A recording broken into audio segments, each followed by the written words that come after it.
Est-ce que na bande réunion so balanda biso adresse à église si possible que vous allez bien? Oui, merci beaucoup.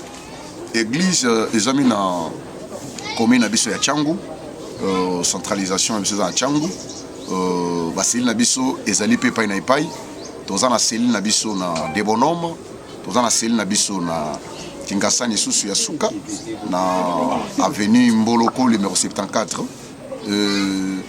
C'est comme ça que Nzambe Alola Azosunga biso. Le prophète Manassia est déjà installé au moins de 8 ou 9 paroisses. Mais Moussou déjà tous en a 4 à complanter, Moussou tous en a 4 à préparation. Il y a placement à Yango. Mais avec le temps que Dieu va faire grâce, tous allés dans Moussala Moussou c'est en Belgique. Les autres Kambama et pas il y a servant de Dieu, moi en Abisso, le servante de Dieu, maman Abisso Ornella Sissini. Et il y a en Belgique précisément dans Doulouana.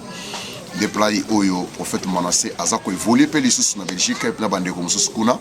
Alors je crois bientôt, dit que comme moi il y a 10 mois, 11 mois, le prophète peut faire un déplacement pour nous visiter Bandeko Bazalibanda. Voilà, merci beaucoup prophète Manassé. Koye bali susu avant de tirer la autant et la prédication, source d'origine. Votre père spirituel, ils ont vraiment nani parce que koyo kayo donc Moussa les sami déjà makasi pour planter 9 églises déjà facilité ba pasteur est belé ba prophète est belé ba comment vous t'attendre misa tout mais 9 déjà déjà est belé donc toye ba na bande réunion so bazolanda source na yo père spirituel na yo obimeli pa ya nani. Merci beaucoup maman. Lorsqu'on a peu bengaka moi non, c'est-à-dire azanga ba parenté. Moi na fois ça na ba parents. Et moi, il faut beaucoup à mes parents. Alors moi, comme on a ZTT, Bible quand Dieu a tant aimé le monde, il a donné son fils. C'est-à-dire, il y a un père. C'est-à-dire, on ne peut pas donner un fils sans un père. Donc, prophète Manassé, c'est un Azali, n'a papa n'a molimo, il s'appelle apôtre Willy Moyano, je le sais là où il est, et bon père, un papa bon, qui s'appelle apôtre Willy Moyano. Papa Manassé, Abimina, papa Moko Malamo, papa Moko Bolingo. Parce que ça, papa est belé. Aboti mwana na ye mais amoni mwana na eloko nzambe akoma ofina ye mais vous en a papa azo libéral c'est bon ndenga pe na okamba bana na ngai na zaka libéral ne papa na ngai lobi na ngai qu'il faut obimisa bana donc un père doit fonder les enfants et puis tonga ola sabana musala il faut abimisa bana na yepe ba pe sa honneur na ye lelo quand on parle de prophète Manassé on parle de l'apôtre Willy on parle pas directement de l'apôtre du prophète Manassé avant ngana milobelanga je vais parler de mon père. Parce que si je suis ce que je suis, c'est l'apôtre Willy Moyan. Je le salue là où il est, mon père, que Dieu te bénisse. Zambenanga à Pambolayo. Vraiment, na pesimbote na bandeko nyoso wazolanda biso. Bipa ne pas bazali pe bana ya prophète Manassé muso babima. Bana prophète. Donc précédé ngambalamo. Oui, non. Non parce que lorsque na sa musala ngaba bimisa kinga. Ngaba ifona bimisa. Donc on a déjà la promotion, il y a bana on a formé Bazali, Baosa Moussala, bâti peu d'église. Combien 10 déjà? Déjà belé. Outou Awana, 8 mois, je vais vous inviter. Dans la consécration, il y a deuxième niveau, les sous. Autre mise à sous 15 Maramoko. Wow. Oui. Donc, ça 15 serviteurs directement, prophètes, pasteurs, évangélistes, pour tout le monde, pour nous pour nous Moussala Nzam. Oui, c'est comme ça. Bible le dit, Nzamba Tessipso mission, to créer par disciples, pas qu'il ne reçoit Moussala et pas une paille. Alors moi, je suis un missionnaire. Le quoi Nazali Ntoma, Naza prophète, mais Naza un ministère prophétique. Nazali prophète, mais j'ai un ministère prophétique. Donc la prophétie, c'est deux choses différentes. Dans un prophète mineur, dans un prophète majeur. Un prophète mineur, c'est lui qui voit à mon âme, à comme ça accomplissement. C'est-à-dire, à un prophète, à un sakolapo, à l'essalibomo, à un sakolame, à un cadreté. Mais Bissot aussi mandat à Jésus-Christ. Jésus-Christ était venu comme un prophète. Mais un prophète, c'est la mission d'encadrer des disciples. C'est pour ça, Zoroba, je vous envoie partout aller prêcher. Boke n'est pas une beauté à bango. Babongo la mitema. Bo sala bango basali. C'est-à-dire, tant article Bissot, les 12 apôtres, c'est-à-dire, Esaïe Moko, on a 4 à 5 ministères. Tous allez l'évangéliste, pasteur, prophète, docteur. Hein? Donc, ezali ba ministère oyo na kati na yango il faut fondre. Une église qui n'est pas établie na ba ministère wana nyosto, église on est en balance. Parce que dans l'église, il faut toutes les catégories, il y a 5 ministères ECOCA.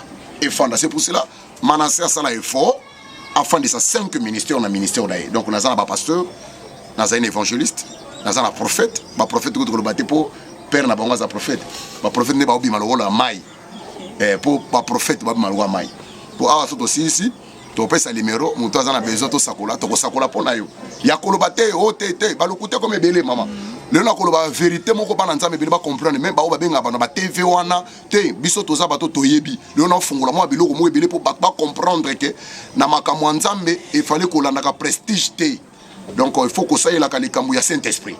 Donc Bible c'est poussé par l'Esprit de Dieu, les hommes parlent de la part du Seigneur. Donc ce qui mutaza na inspiration. Au moni lelo na ba grâce nyoso lelo ba bossa ni ba grâce. Ba grâce c'est comme ba mo préfet qui prophète. Pour la nini, ba dit que la bouche d'un prophète c'est la bouche autorité. Et ça monoko oyo ezali ko dominer pour Bible lobi. Confiez-vous à mes serviteurs, vous serez affermis, mais à mes prophètes vous resterez. Et écoutez une différence, c'est-à-dire à mes prophètes donc na kata mosakoli ils ont récité moko nzamba chaka ta montre pour bénéficier. Donc moi na nyo safanda ka pembe na un prophète azalaka moi na moko a bénéficier ka grâce moko particulier. Mais moi na wana pas bénéficier grâce particulière, il faut qu'on ta vision ya père naï. Parce que au moins une différence lorsque Élie aza ko habiter na Élysée. Élysée bazala ko fanda na village moko il y avait beaucoup de prophètes à Mabé. Mais Élie azalaki un prophète mis en part. Azalaki un prophète mis en part. Mais lorsque Élisée azo fandana Élie bazo corrompre pour asala blo mo wa bozo mais Élisée azalaki dynamique na père spirituel naï alors azalaki fidèle et lorsque azalaki fidèle aye ko sala que na fidélité naï a bénéficié grâce au papa na azalaki na yango donc atalaki mbongote atalaki nimité mais tala na se ya descendant ya Élisée Élisée bimisi Géasi mona lokoso aye ko kufa na mabe et on a vu que lorsque prophète Manassé azoloba prophète Manassé part de la part azolo be l'apôtre Willy qui voit pour apôtre Willy parce que papa moi na ba une identité à papa naï ce qui moi na muyibi c'est que ma papa n'est pas ça muyibi parce que tel père tel fils nga papa nanga azali muto abanga nzambe ala kisi biso musala nzambe ndenge ya kotambisa manango yango moni que prophète Manassé il est en train de violer anazo ko évoluer na ba sens moko boy qu'elle a fait comprendre que ba jeune ba lukelo na nzambe pe ba oyo bazo sala musala nzambe peut-être pona pona nzala ebele babimi ebele donc okuna o lelo okuna o nanyo okuna o mie donc biloko annonce c'est ça prestige oh les véritables prophéties c'est la parole de Dieu tu peux jamais continuer à couper sa montoprophétie lorsque tu n'as pas prêché les personnes il faut tokote sa parole de Dieu liboso ya prophétie mais lelo ba prophète mingi ba komi ko sala ke prophète ni anzala point omoni muntu akozala à comprendre que fana na prophète ndenga na prophète bo afana nanga ne pra ka debana amoni que oui papa na biso ninga sakola ka boye ba pesa ke bo franda bien et ngapi na sa bo se fana sala ka makasa ba prophète so akompe ko sala ba blogo na ya ndenge na ye lobi omona pe que mwana wana lobi obimisi bo bou ami rebelle oh a que font l'église ta ko no pe église wana batu muso ba olandeka na prestige wana ya kombo wana kaka mais or mwana oyo abimi na sema ko la tata na ye na rébellion a opportunité asa bénite Bible dit c'est la bénédiction de l'Éternel qui enrichit et aucun suivre aucun chagrin li pamboli ensemble ce que koikati na yo chagrin ko zalate mais ce qui chagrin sali regret sali le lonzo na bima papa na ninga papa na zo regretter ponanga où est ma bénédiction nanga ko évoluer mais tellement mon père a pambola kinga nga papa na bimi singa te kenga moko na senge papa na te alobi na nga tan na nzambe ko ki pona yo grâce aux ana yango na nga papa mo to fa nisika moko ezate j'ai béni ses pères basé belete abisinga que tan na yo ekoki na pambolo na choma boko na bondeli pona yo kende o continuer sala musala nzambe musala nzambe et na kei à tout moment ba ko l'exception ba événement ya papa na nga molimo tango ya ka l'église tout ezali ekoleka à tout moment na musala na benga ka pourquoi parce que azali mais fort nanga parce que mafuto nga na zana ngona mutu na osala eza ya manasiete mafuto eza ya mutu apesa kinga eza ya mutu wana transformer nga donc mafuto zo travailler na ngonde ko nango zo kanga yo mto ma rebelle yeba yango ke zonga na sama kula tata na yo apambola yo parce que bela ba pasala nzaba bima na makula ba papa na bango ba pambola bango te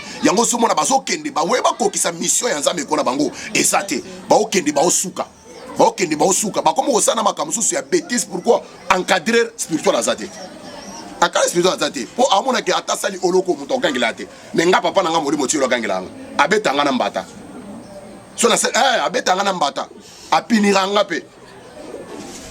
Donc c'est tout à fait normal. Donc, Ozana papa et molimo, ezali kozala malam, ezali intérêt moko ya bien pour na yolobi. Parce que tobé laka Dieu d'Isaac, Dieu de Jacob, Dieu d'Abraham. Mais ce n'est pas le temps. Mais ce temps ici, Dieu n'a pas encore traité l'alliance avec... Dieu a traité alliance avec Manassé. C'est que Bana ya Manassé, Bakusambi Lanzambi, Nzambi Yanan, il y a papa Nanga Manassé. Manassé a de la Dieu de l'apôtre Willy. Moyan, viens me répondre. Il va venir me répondre. Vous comprenez? Donc, Ezali, Moutounion, c'est faux, Azwa. Donc, exemple, il y a Kobenda, image, il y a Tata na yo encadré. Moi, je suis papa na ye, aza moi na suka kanazela. Et puis moi, je suis kata se comparer na Tata na ye, moi na suka na libulu. Parce que Élisée a se comparé à Tena Eli, Zamba Pambola. Mais Géazi a se comparé à Élisée, Zamba na Keli Mabe Akoufi. Osomona elokwana. C'est-à-dire kaka, c'est là on a koleka. Nga papa na bimisi nga bien. Mais moi na muso ko za peme na nga pena bimisi, mais il y a comme pressé.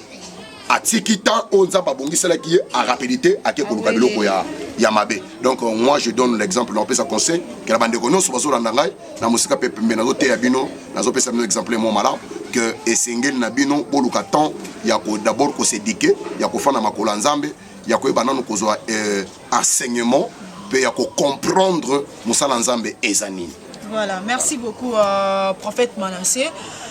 Je vais demander à Échelon, totika moitan na prophète Manassé, balobi pressé na vie za la ramabe, binomo boyo ki ba prophète ba komi tellement ébélé. Nga kutu dernièrement na kutu kuta na mora zo sanga tsamusabi. Donc abanda détailler famille na biso ndeto za la rafona tsa pomme de main na nga banda romona koko na bino nda za la rata la mutu wenda za la ka. Wana blo passage.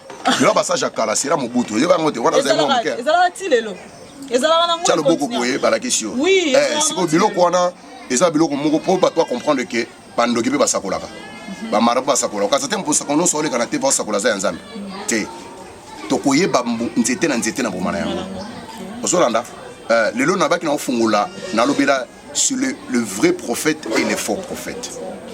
Nazo bela kaka si le vrai prophète na les faux prophètes. Comment comprendre un vrai prophète et comment comprendre un faux prophète? Voilà, chers abonnés de Fondation Solange Étoile TV, na kotika mena place, na kotika plateau na prophète Manassé, babi lelo za prédication toye ba vrai prophète na ba faux prophète.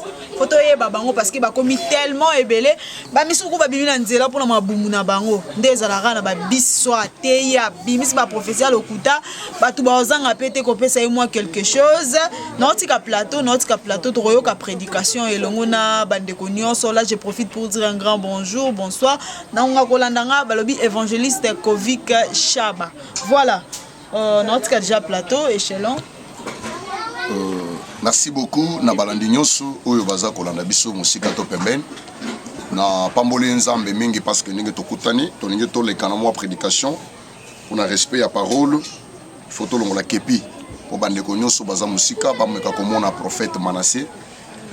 Na prophète non d'abord qu'on peut sa numéro ya prophète parce que bah monsieur Soubakouz en a besoin il y a qu'on soit prophète Manassé. Je lance le message que Moutounion sont des connus aux en problème malade ni les camions sont tout ça yo vraiment que c'était que benga prophète Manassé azawana pour na ko sambela pour na yo ko soutenir na prière vraiment que za malam numéro nangezali 089 830 70 70 plus 243 89 830 70 70 plus 243 90 699 82 25 plus 243 90 699 82 25 à la fin. Et alors on est à numéro il y a prophète Manassé oyo azana katikati yako lobelao na mukoalelo. Et voilà nalinga kito partager likamoko o ezali très important bande konanga nazo linga vraiment place aux ali ko échapper à plus que na page na biso YouTube vraiment et ko sala bien au s'abonner et belé parce que likambo nazo lobelalo est très important, le faux et le vrai. Bien aimé, vous savez Bible soloba Israël à l'époque ezalaki na mosala nzambe kombo na prophète Eli azobika na katikati ya village la ville moko où akuti ba prophète Abal bazalaki ebele. Quand on dit des prophètes Abal, c'est dit baza basali na nzambe ou baza à la lignée te na malamu te, baza aligné na vrai te. Ne ba bengi bango des prophètes Abal. Donc un prophète Abal, c'est une personne oyo atambisaka vi na ye na kati ya trouble. asa prophète oyo abengamite mais amitié prophète le lot tozo mi mon appelle likambwana mais des fois alors le lot to comme pe ba prophète abal mingi na kata mokina biso to sala ke ba bande ko nanga parce que mokile za kobeba na ngina pesa bino itinéraire le lot na so ngana bisa muto nyoso to yonde ko nyoso tu yo prophète nyoso le kaka na TV na lokuta na yo ya que na tie numéro ba benganga o bona boy e bona boy non boye ba ke ezali truc bandeko na mona basakoli wana na yebi na place bozali nazo sabino que ta nzambe ko ki botika ba aventure ça dit nini o mona mutu aza eza ba benga ngo équipe eza lokola équipe wana précisément ezala kana fikine na kisasa awo et à la fikine bazali équipe moko ya ba miracle équipe des aventures pour des prophéties équipe de témoignages cela veut dire quoi ceux qui prophète moko aleki na TV nde boyo kaka bango boyo kaka wano bandani bana to yolanda très bien oko remarquer nini akozala na balimero moko mibale to misato mais balimero mibale oya kotiela bino wan l'écran et koleka te mais oya ko bana koleka ezali ya ba acteur oya pesa ki déjà balimero na ba code alors ceux qui ba bengiye ya ko répondre directement na kakata likambo wana je témoignage mama moko nzamba otiko frapper mama wana azalaki mutu moko aza obelate alors akutena un prophète moko ya munene bien aimé na kisasa oyo pasteur wana IBC albi mama nenge saboye na koleka na émission mais yo lobaka kake ozali na maladie ya cancer ozala maladie ya cancer esengeli obenganga na bonde la pona yo bengana kolobelo ka yo ndima kaka vrai na kopeso $50 yo ka niveau oyo bien aimé mokile comme kokende mama wana azu mbongo tanga azu mbongo bien aimé abengi pasteur par le bine papa esili à la longue mama wana akomi kofana ndako na ye nzamba akomi ko sentir que ndoto mo akomi kolota bandoto amabe akomi kolota mutu moko asebisa yeke basaka na kananga te pendant que partout akomi kotambola zo kalika mo les olobam et mama aye ko zo frère mukolo moko mama moni buma moko ebimiye na libele sans le savoir bume bimena libele ala tambu me bimena libele wana kene esali pota ko sali pota et ko sala que mama aye ko bela makasi pota wana ko koma grave bakena mama na hôpital bakangi mama no azana cancer du sang bien aimé parents na lobani basaka na nzambe on se moque pas de Dieu ndeko na ngai nzambe azali nzambe oyo babomba kaina se ya mesate pour azali lumière et panzanaka de metala maman on a commis ko souffrir à souffrir mazo e batte malédiction ni oyelandiye pour akoma oya zailelo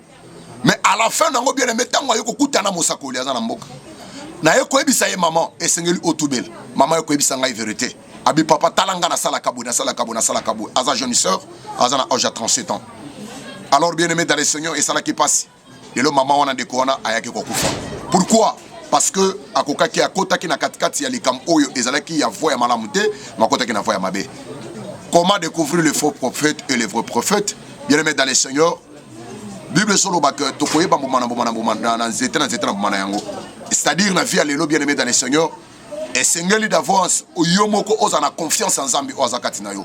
Et sengeli yomoko d'avance ozala na bolingo ya koyeba nan d'abord bon Nzambe, parce que bon Nzambe za na bon mutu yemoko. Parce que le loi ta ba peso prophétie. Mais si la parole de Dieu n'est pas eu la place dans ta vie, et Dieu est kat na yo nyonso o bakolba na yo et que ne pamba. Mais ce qui liloba Nzambe fandi kat na yo, liloba Nzambe ezali motore na yo. Bien aimé dans le Seigneur, ozana posa prophétie. Prophétie eza ko édifier biso. Oui, c'est eza bien. Mais oui bien aimé, mais elo kwa motuya to sa base mingi na parole de Dieu. To sa base mingi na liloba Nzambe. Et puis to sa la makasi ya kotambo na Nzambe parce que Bible solo bana biso moto azobanga Nzambe azali mutu oyo prière na ye eza exaucé tongo midi pe pourquoi mais mutu azobanga Nzambe te ata aussi ba prophétie. Combien de prophéties ba pesa na vie oyo mone ko kisa magate, combien de prophéties ba lobelo na vie ko kisa magate na na bisa mutu moko bien aimé dans le Seigneur. Pierre azwaka délivrance ezaka pour la prophétie, mais Pierre azwaka délivrance na parole de Dieu. Lorsque la parole de Dieu est kotikat na yo eza capable de changer molile comme apolé. Parce que la Bible dit que quand Dieu a aimé le monde, il a donné son Fils unique. La Bible dit, la parole de Dieu c'est la vie. Le banazam et les opés ça mon faveur. N'a pas moli nzam. N'a pas moli bana nyonso ma belle lycée quoi. N'a pas si ba maman na mbote. Je salue tout le ba maman na nyonso ba lycée quoi bana nyonso efrata. Na ba serviteur, na ba servante de Dieu nyonso bazola na musika pepene. En tout cas, nzambe nanga apambola bino parce que boza bana oyo bozola na lokolo ya papa na mpe boza bien enseigné. Et pour ça na lo bali komoko de konanga yom tozola nanga na katikati ya tango oyo. Bien aimé dans les seigneurs na naibisa yo. Pierre amonaki ke asuki. Bien aimé que Pierre a travaillé boutou mobimba à le côté. Pendant que Pierre a travaillé boutou mobimba, on a maï Pierre Azalaki. Mi se zanga quitté. Mais Pierre Azalaki pêcheur moko excellent. Pierre Azalaki pêcheur moko yamakas na village wana. Na moka na bango. Mais à la longue, bien aimé dans les seigneurs, les mêmes maillots Pierre qui n'a chaque jour. Mais mon kolomoko Pierre accueilli, a quelque kuta maï wana et comme maï mabe. Bando qui peut pas sakolaka. Ba marabu sakola. Quand c'était pour ça qu'on se les te va sakola za nzambe. Te. Tokoye bambu nzete na bomana yango. Ozolanda. Le lo na baki na ofungula na lobela sur le vrai prophète et les faux prophètes. Nazo bela kaka si le vrai prophète na les faux prophètes. Comment comprendre un vrai prophète et comment comprendre un faux prophète. Pierre amonaki ke asuki. Bien même que Pierre a travaillé boutou mobimba à le côté. Pendant que Pierre a travaillé boutou mobimba, on a maï Pierre Azalaki. Mi se zanga quitté. Mais Pierre Azalaki pêcheur moko excellent. Aussi ici. Mais le lot comment commande. Yemi sanga mwa botaka. Abotaka asalaka kilo wapi. Boni mutu on zamba créé. Bien aimé dans les seigneurs, ezaba imparte satanique aux ala katafi na biso. C'est pour ça la Bible so mais la biso parole ya nzambe zo na biso boy. Na mukanda ya Deutéronome chapitre 28 verset 1 à 5. Bible so ba si tu obéis à la voix de l'Éternel ton Dieu. Et tu pratiques que tu mets tout. Ba principe na yene sika. Okomona nzamba ko pesa yo boko zilikolo ya nation nyonso. Pelikola me pepe nyonso za kotongisa yo. Cela veut dire quoi? Koyoka nzambe c'est bien. Mais pour pratiquer les apôtres chrétiens. Bien-aimé dans les seigneurs, je suis venu t'approcher auprès de la parole de Dieu. Le mois na Bible soit prophétie. Qu'on sa prophétie, confiance était. Prophétie, ezali moko ya ba grâce eza ko sunga biso po emabiso liboso nzambe. Ya ko eba nenga ko tambisa biso. Mais loko eza ko mabiso liboso Christ. Loko so mabiso poto kota bukozi nzambe eza lo bana nzambe. Alors bien-aimé dans les seigneurs, il besoin que Pierre pendant qu'azo travaillait Bible sur le Pierre a comme maman moko bien aimé dans les seigneurs, mon lili moko ya makas et ya qui bien aimé contenir les bossa Pierre. Mon lili wana et ya qui kaka pona ko effrayer Pierre. Bien aimé dans les seigneurs parce que na kata Pierre le banza me kontakité. Pierre azwana so ba prophétie. Pierre a pe ko yoka ba prophétie ba ole ka pembeni wana ba sa ko la pona mais Pierre azwa ke solution té. Mais lorsque aye ko soit un homme compliqué, na benga kaye un homme compliqué. Na benga kaye mutu moko miraculeuse soka continue vie na yo vie faut changer soit continue vie na il faut abongoli sa vie na yo e koma kitoko bien aimé Pierre ayambi yesu na vie na ye or eloko soka musanga Pierre tango asilisi koloba mbisi na ye azelo côté bible solo ba ke akanga ki na kata file na ye ba nzete na biloko mozozo mais boyoka kondima ya Pierre bien aimé dans les seigneurs Pierre a fandi, mais Pierre a bani ko sokola filé naïe. Cela veut dire quoi? Na vie ya mutu bien aimé dans les seigneurs. Quel que soit aux hommes les simbate, quel que soit aux hommes qui ont avancé, bien aimé dans les seigneurs koko takisite, bien aimé dans les seigneurs ko luka bangangate, bien aimé dans les seigneurs mais zoatan ya ko sala a chrétien ya musala na yo. A chrétien c'est quoi? Mitala et c'est natambola kamalam. Est-ce que nabanga kanzambe? Est-ce que nazali d'une liboso nzambe? Parce que Pierre malgré musala na ye mazalaki na seko banga nzambe te. Molile zaikati na ye mais lorsque Yesu Masia approché Pierre a dit ça Yesu abi na sali butu mo manazio le côté mais Pierre a dit à ta parole j'accepte. Et bah comme na ma nzamba Yesu asebi ça ye pour ça les sous mon nyama na yo pourquoi ko pour ça na bien-aimé na bisa yo pour ça kondima na yo pour ça kondima na yo pour ça les likia na yo pour ça makasi pour ça na lisusu libosa parole nzambe nzambe na lola akosunga bino nzambe alola pambola yo a cause le banazambe Pierre azwaka o yazaki na ngombe koloka le banazambe o nyoso mama no aloba na yo elonga yo te o mama no azwa te ngana sakolo kwa na yo na pamboli yo ke yo ko so yango koleka o mama no azwa e sika tata no eshua yo ko eshua te na kombo na Yesu e sika ba o ba lia te yo ko lia e sika ba to ba kota ke yo ko kota pourquoi tu as la parole o yazaki le banazambe azana rouleau l'homme dans l'intérieur annonce la parole. L'homme à l'intérieur annonce c'est la victoire de la parole de Dieu. C'est lui qui a la parole à la vie. Or, la vie de la parole, c'est quoi? C'est Jésus-Christ de Nazareth.